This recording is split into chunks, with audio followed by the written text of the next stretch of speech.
regardless of if you think I'm pretty or not.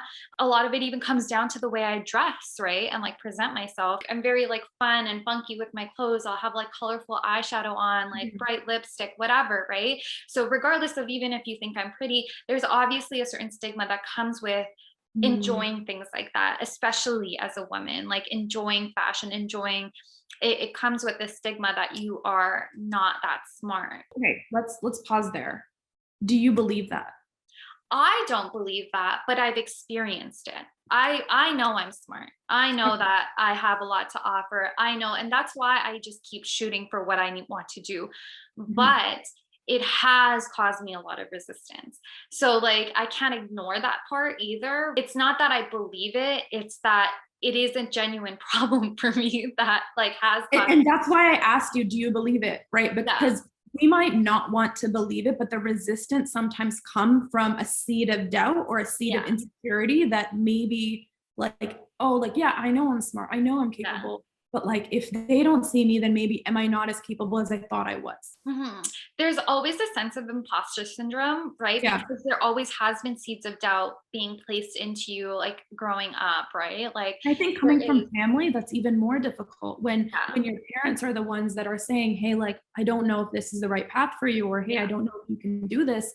That's where, like, as a young age, right? Like, most of our development happens, like, in terms of our mental state happens before 7. So, like, all the trauma and all the things that, like, occur, those are the things that we take on for years past. And so, really, when we don't see that support the way that we would have liked, it can be very like troublesome when you're trying it to just accomplish things. feels like such a huge disconnect from your outside world and your inside world, right? Because inside you're just like, I know I can do it. Yeah. I know, like I feel like I am capable, but then your outside world just like makes you doubt yourself. And I think that's kind of where the imposter syndrome kind of comes in because you know you're capable, but then like you hear all these voices from the outside just being like, no, no, no, no, no.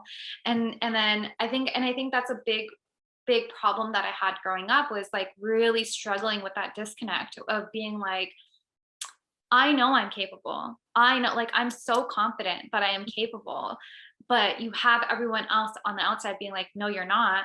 And now you're like, okay, fuck, now I need to prove myself. And just the, Okay, so I let's think pause that's the, again. yeah. So what happens if all these random people who don't have any solid ground to stand on are Yeah. saying, "Hey, because of her race, because of her gender, because of the way she dresses or the way that she's feminine, um, I don't think that she is qualified or capable." What happens if they say that? You start to get less opportunities, right? Like you start to have to take on, it's not that you get less opportunities, it's that you get less help from the outside world. Like you start to really have to take on the tasks yourself, right? And I think that's what I really had to do growing up. It's not that I would let it stop me. Like I can't, because like even when my parents would say something or when the people, I would just be like, okay, well, watch me then. Yeah, now I don't have their support, now I don't have their resources, whatever. I think it's like the frustration of like, hey, I know I can do it, but now it's going to be so much harder to do it, but I'll still do it. Like I'll still do it. And let's But change the word harder to okay, different. okay, yeah, Because that's harder means it's more pressure. It's not necessarily more pressure. We live in a world that goes on a 24-hour cycle. A mhm, 24-hour cycle is actually how men have energy. Women, and it's a solar cycle, right? yeah, Women work with a lunar cycle. We work on a 28-day cycle, right? Not just with our menstruation, but also in terms of our energy. yeah, And so first of all, we already have to act differently in a society that isn't made for us, right? mhm, So that's one thing. But even on top of that, it is so much easier for us to put the external blame. Even if your family, your friends, other random people, trolls on the internet are saying negative things to you, they're mhm, only saying it once, right? Every single time they say something, they say it once to you. yeah, And I'm going to give you an analogy which has been really helpful for me. okay, So if you take a stick and you draw in water, you take that stick and you draw a line in water, that line disappears immediately, mhm, right? You take a stick and you draw it in sand. That line lasts a little longer and then eventually disappears. You mhm, take a stick and you draw a line in a rock that lasts for quite a bit of time. When somebody says something negative to you, they have said it once.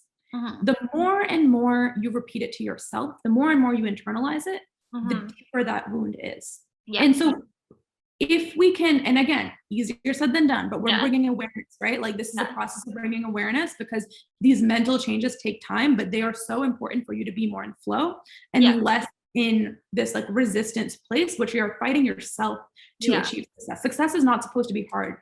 So Mm-hmm. success should naturally come and it should naturally flow, but oftentimes we get in our own ways. And so even if all these different people are saying those things, if we think life is harder because of who I am, life is going to be harder. People might say the opposite too. Oh, she's so pretty. Oh, she has all this going for her. That's why her life is so easy and her life looks like that. Yeah. Right. And so it's the same thing on the other side. Yeah. Yeah. No, it's so true. That's so true. And I think it is like you are your worst enemy. Like you do get in the way of yourself. And I do think that's what's been happening to me in the last year and a half. I don't think it's like people are saying this and that. I think it is self-doubt, right? Like it is my own fears. And like obviously all of it is based on like the experiences that I've experienced in the past, right? But those experiences really stay with you, right? Yeah.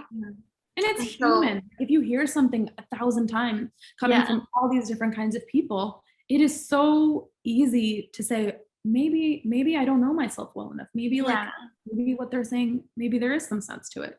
And you might not say that consciously, but subconsciously you might feel that, it's especially there, if you yeah. were told these things at a very young age. And I think especially with the area that I want to go into, it's like just so there's so many sensitive topics as well, Yeah. right? So I think that also really scares me because I'm like, again, it's imposter syndrome. Like it's a very like, well, do I know about this?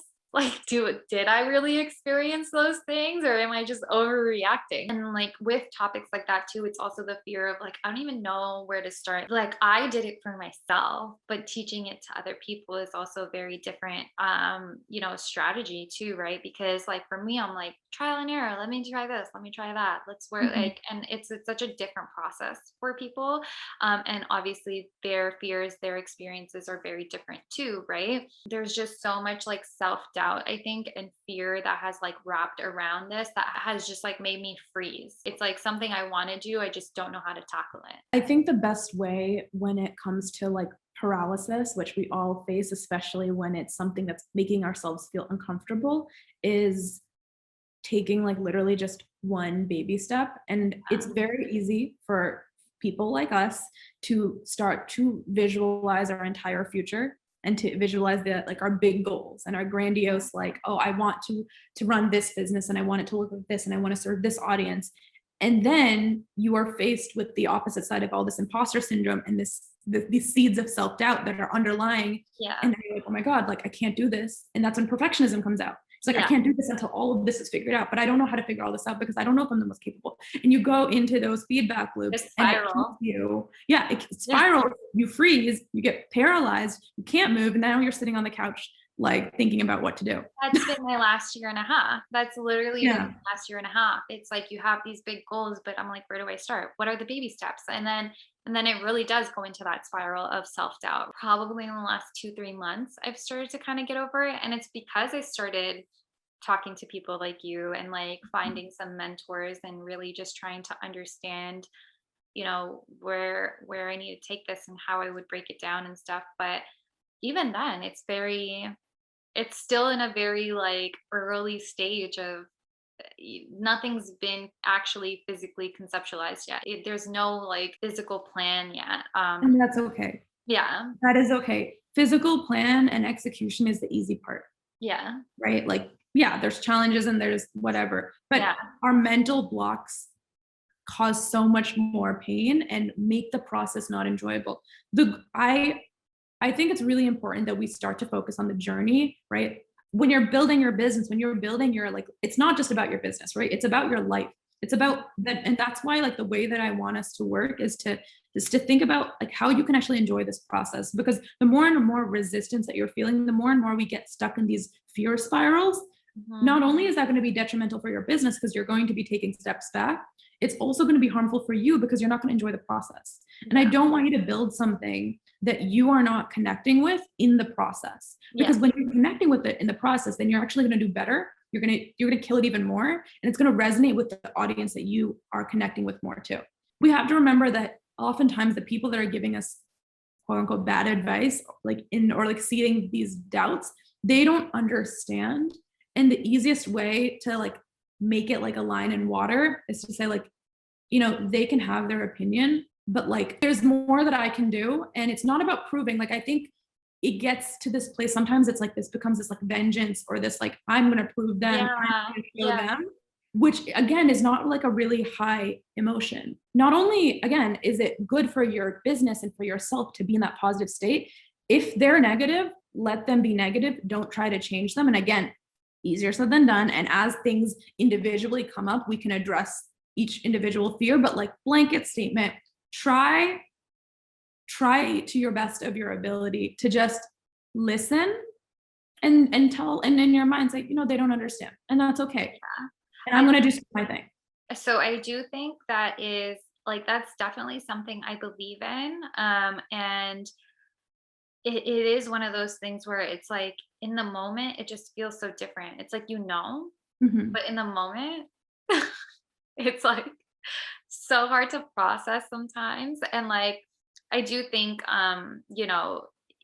I don't even know if anyone's really even said anything to me. It is more of the line in the rock, right? Like it's Mhm. more of it's just been ingrained into me at this point. It's like I'm my own bully. So then the most important thing at that point, if it's now more of what you've internalized. So even if Yeah. somebody says something remotely similar, then you kind of craft the rest of the story. Yeah. Yeah. Right? And Yeah. so if that's the case, then the best thing at the beginning is just to train yourself with awareness. There's something that's keeping you from being specific. Yeah. Like, Yeah. what is the, like, I mean, like we can talk about it. Like, what is the fear that's like keeping you from getting specific?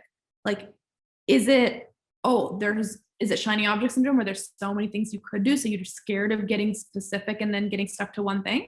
I think I don't know if it's like scared of getting stuck to one thing. I think Yeah. it's more of like I think it is that though. Like I think it is like there's so many things that I want to do that I just don't know which one to be specific about. Like I don't know, like I think it's just like having too many options that like it's just like a confusion. It's not so much a fear of like getting specific with one. It's a confusion of which one to get specific with. Okay. So you said 2 years ago, you started thinking about making this shift and making these changes. And you Mhm. said for 2 years that you've been in this like limbo of like going all these ideas. That means it's been 2 years. And because you've been focusing so much on picking the right thing, you haven't picked anything, Yeah, right? 100%. Yeah. Versus if you pick one thing and it's the wrong thing, you pick the next thing. And then you pick the next thing. And then you pivot. Life is about pivoting and life is long, Yeah. right? I felt like when I was in my 20s, God, I keep saying that now. I just turned 30, right? So I'm not that old. But like when I was in my I 20s, was in my 20s back in the day. in the day, um, I thought like this is it. Like I gotta make my millions. I gotta do all of these things. I gotta find my person. There was so much pressure because I felt like, oh, then I'll be old and then I need to be living my life. Again, it goes to the same mentality of, oh, well, then I need to do this stuff. But if you're focusing on the journey, let the journey dictate it. If you are enjoying something right now, do it. And then if you're enjoying something later, we can pivot, we can change things. But you have to lead with what you internally want to do, right? Makeup brought you the success that you've gotten already because you felt like, hey, I don't feel like I really want to be working with other people. Like, I don't want to be working for this company. I want to be working on my own. Okay, let me be creative. You took that risk because there was less to lose back then. I definitely think you hit the nail on the head there, right? It's like it's the pressure. It is the pressure of like, I'm getting older and like I have a mortgage to pay now and, bills to pay and like eventually like probably thinking about a family, like whatever. And I'm like, okay, well, I'm not like what am I doing? Like, I think it's like one of those things, right? And it's Yeah. like, okay, well, I'm also like approaching my 30s now. And like now I'm like all of a sudden just shifting like what I'm doing. There's that aspect to it too, right? And I think a lot of that is just very scary. Like I think, like you said, like when you're younger, you're just like, okay, well, you feel like you have all this time, right? Yeah. And I still do, like I do, but in the moment it doesn't feel like that, right? Like there is still so much time ahead. And like when I listen to people, when I talk to people that are older than me, they're just like, yeah, I feel like my life just started in my 40s, or I like, shifted and started doing this in like my 50s. And like, so you hear it and you're like, oh my God, that's amazing. Right. And then, but you don't always like, I feel like I always believe it in myself. So it really very much so is that the pressure of like trying to figure it out and get it right the first time, because I'm like, will I have time? Like, what am I doing? Like, I'm going into my 30s. And like, is this gonna, I don't know, fuck up everything? Like, you Yeah. know? The pressure that we're putting on is then it's forcing us to operate in fear. And when we operate in fear, we almost never get what we want in the way that we want it. Yeah. Fear Yeah. is not like, as contrary to popular belief, for all the people that are trying to make people do things based off of fear, it makes us feel crappy. Yeah. And It it really doesn't does. give us what we really want because we're scared of what we really want. Yeah. And I think for you, it's like the more specific, like there is a fear of if I get specific on what I want and it's the wrong thing, then it's going to be too late. Yeah. This is the 100%. last chance that I have to Yeah. make this shift. Uh-huh. It's not. Yeah. And the thing is, what happens if you change that narrative to this is one of many small things that I'm going to constantly change and evolve, and like how I serve people, because I know that you want to serve people, Mhm. is going to change in that process. Mhm. I'm going to, yeah, I might start with sharing about this. It might change into this, it might change to that. I'm okay with all of it because whatever I end up changing to is what I'm going to serve best at that point in time. You're also a different person now than you were 5 years ago, right? Yeah. When you were doing the makeup stuff the first time, I'm sure you had this excitement and you were really, really thrilled about it. You showed up in a very different way. As you've done your healing, you are now showing up as somebody else. Mhm. And who's to say that you're not going to do more work? Because I'm sure you are over the next 5 years, and you're going to be a different person showing up in different ways. The Mhm. person that you are then, you might want to share what you've learned and the feats that you've taken. Maybe you're going to want to talk about how you built your massive empire, right? Like Mhm. whatever that happens at that point, you're going to want to share that. And then you're going to say, oh, well, this is going so well. Do I want to change it? And you can decide if you want to change it, you want to add to it or whatever. But that again is going to require change. Our bodies resist change like it's the plague. But change is the literally only constant in our life. Constant. I know. I have to constantly remind myself that like there's so many things that I know, and I think knowing it and practicing it are like two They're different. different things, and it's just like, how do I embody these things that I genuinely do believe? Like, I do believe I know they're right. Like, I Yeah. know that this is like coming from fear. I know this is like me stopping myself. I'm like, but how do I embody it? Like, that's the difference, right? And I think that's where, and I think that's where a lot of people just get stuck in general, right? Because it's like, you hear something, it connects, you're like, yeah, that makes sense. But are you living it? Like, are you that person? And like Also, right you don't now I have to don't make all feel these that changes person. at once. You don't have to make all these changes at once. Yeah. You can make one change at a time. And again, awareness is a huge feat. Yeah. Bringing awareness to any of these things is huge and it's massive. And then you slowly like you lean into the surrender. I know that you've learned this because you've done a lot of introspective work as well. Yeah. And even for me, as much as like there's days where I literally tell myself, oh, I am not operating from my highest self today because my Yeah. ego is driving Yeah. a lot of my decisions. But also that's when I tell myself I am human. And I'm here to live my human experience, which means there will be days where my ego is taking lead, and that's okay. Okay, so we have two exercises for you. One is the essence exercise, which is you going to talk to people and find out get the characteristics. And then the second one is bringing awareness and like bringing awareness to any of these situations that are uncomfortable, guilty, any weird emotion, and then telling yourself that it's okay. And if you can, journal. If you can't, that's okay. there's no pressure there. That was pretty much the end of our first week's session. She gave me two activities to do. One was to become aware of when I was having negative thoughts and when I was spiraling. And then the second was the essence exercise. Now, the essence exercise is actually really, really cool. And we talk a little bit more about it in the next session that we do, which I will be posting next week. But basically, it gives you a good understanding of how other people perceive you. And I thought it was just really cool to hear because I thought of myself one way, and then the way other people perceived me was another way. So it was interesting to see. And if you're interested in doing this exercise on your own and kind of seeing what your results are, you can head over to Aish's website to get access on how to do the essence exercise for free. So I'll leave her website down in the description below. It's a really good exercise. And yeah, I can't wait to share the results with you guys in next week's video. Next week's video is honestly really, really cool because we talk about something called the human design. And we have a guest speaker in. Her name is Ariana, and she reads my human design chart. And it was such a validating experience for me and gave me a lot of insight on how I guess, function as a person and how I should be approaching my business. So stay tuned for next week's episode. Make sure you subscribe to my channel so you don't miss out. And I'll see you guys next week. Bye.